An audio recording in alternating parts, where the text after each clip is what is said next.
first Sunday Mass of 2025. Tara, simba tayo. First Sunday of the year. Tara.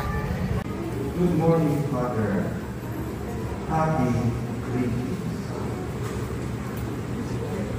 Ano ba talaga ang tamang pagbati natin ngayon? Ang tamang pagbati natin ay Merry Christmas, Happy New Year. Yan po yung tamang pagbati natin sapagkat ngayon ay Pasko pa rin at bagong taon.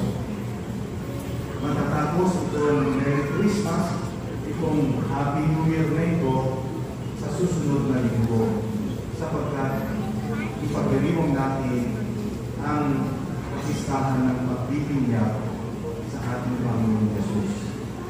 Pero in particular, ito pong araw na ito, ang ating pong pinagdiriwang ay dakilang kapistahan ng pagpapakita ng Panginoon.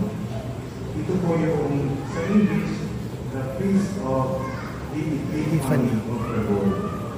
Pagpapakita ng ating Panginoon.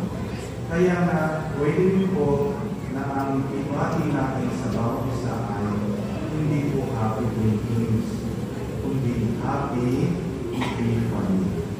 Sige nga po, pati natin ang Happy Epiphany ang mga Happy